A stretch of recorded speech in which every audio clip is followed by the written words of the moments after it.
Hello guys, ഞങ്ങൾ ഇന്നതേ വീണ്ടും അമ്പല ദർശനാണ് കേട്ടാ.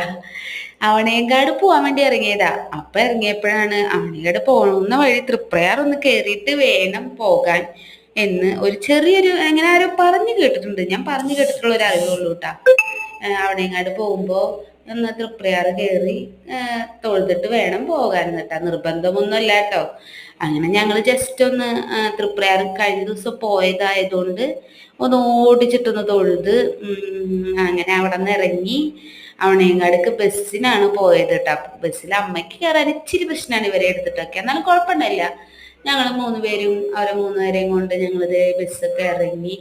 അവണേങ്കാട് ബസ് ഇറങ്ങിയിട്ട് അമ്പലത്തിലേക്ക് നടക്കുന്ന ഈ വഴിയുണ്ടല്ലോ, ഒരു പ്രത്യേക ഫീലാട്ടോ. അതെങ്ങനെ പറയേണ്ടത് എനിക്കറിയില്ല. പ്രത്യേക ഫീൽ എന്ന് വെച്ചാൽ ഒരു പീസ്ഫുൾ, എങ്ങനെ എന്താ പറയാ, അങ്ങനത്തെ ഒക്കെ ഒരു മൈൻഡ് ഔട്ടാ. നല്ല റിഫ്രഷ് ഫീൽ ചെയ്യും നമുക്ക് കേട്ടാ.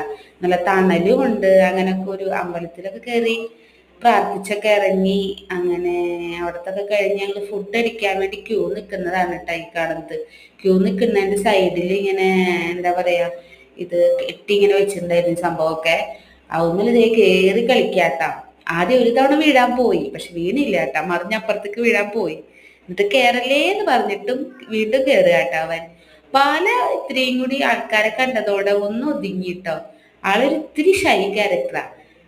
ആളുകളൊക്കെ കണ്ടു കഴിഞ്ഞാൽ ഒന്ന് ഒതുങ്ങിയൊക്കെ നിൽക്കും. പിന്നെ അമ്മ വേണം അല്ലെങ്കിൽ അച്ഛൻ വേണം, കൈയൊക്കെ പിടിച്ചെങ്കിൽ മാത്രം കയറുള്ളൂ കേട്ടാ.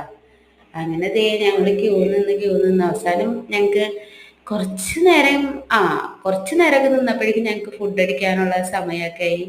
അങ്ങനെ ഒരു ട്രിപ്പിൽ അത്യാവശ്യം നല്ലപോലെ ആളുകൾക്ക് ഫുഡ് അടിക്കാം കേട്ടോ. അവിടെ കുറേ പേർക്ക് കഴിക്കാനുള്ള ഒരു സൗകര്യമൊക്കെ ഉണ്ട് അവിടെ.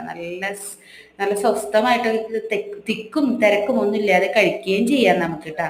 നിന്നതിന്റെ ക്യൂ ആണ് ഈ കണ്ടത്. അത് കഴിഞ്ഞിട്ട് ഞങ്ങൾ കയറി ഫുഡ് അടിക്കാൻ ഇരുന്നപ്പോൾ ഞാനും അമ്മയും ഉണ്ണിയുടെ മടിയിൽ വെച്ചു. ചേട്ടന് യാമിയായിരുന്നു. യാമിനെ ഒരു സ്ഥലത്ത് ഇരുത്തി. അവൾക്ക് ഒറ്റയ്ക്ക് കഴിക്കാനാണ് ഇപ്പൊ കൂടുതൽ ഇഷ്ടം. അവൾ കഴിക്കുകയും ചെയ്തോളൂ കേട്ടോ, എന്തെങ്കിലുമൊക്കെ കഴിച്ചോളൂ കേട്ടോ. അപ്പൊ അവൾക്ക് കുറച്ച് ചോറ് ഇടിച്ചോളൂ. അങ്ങനെ ഞങ്ങൾ ഫുഡൊക്കെ അടിച്ച് തിരിച്ച് ഓട്ടോയ്ക്കാണ് വീട് വരെ പോകുന്നത്. ബസ്സിൽ കയറി റിസ്ക് എടുക്കാൻ നിന്നില്ല. അങ്ങനെ പോരുന്ന വഴിയുള്ള വ്യൂസ് ആണ് ഈ കാണുന്നത് കേട്ടോ. നല്ലൊരു അമ്പലമൊക്കെ കണ്ടു.